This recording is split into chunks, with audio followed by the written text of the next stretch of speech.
Long-standing community member Joe Lomanto passed away at the age of 93. Now, a final tribute to his lifetime accomplishments was held following his funeral. News Channel 2's Kirk Tupai tells us about the impact he had on the local community. Joe Lomanto, the longtime owner of Clinton Collision, has been serving Oneida and the surrounding counties for years, but he started serving his country in September of 1951.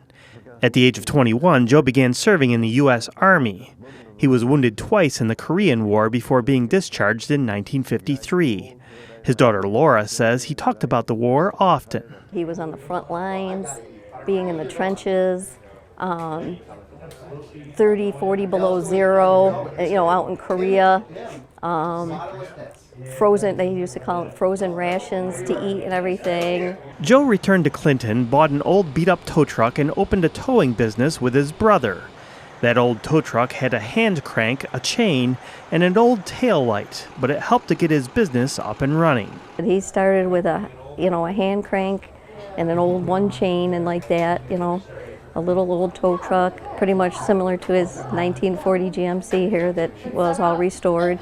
And now, as we call it, he's got like a towing empire with all the heavy-duty wreckers and everything. Laura grew up around the garage and will now be running the business. Clinton Collision has grown thanks to Joe's hard work.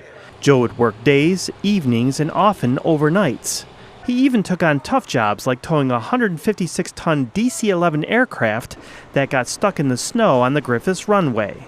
It came out, and he was like, it's do or die. He's either I'm going to buy a plane or I'll be the first in history around here to pull out a plane. A number of local firefighters attended Joe's church services to pay respects to a man who served 59 years with the Clinton Fire Department.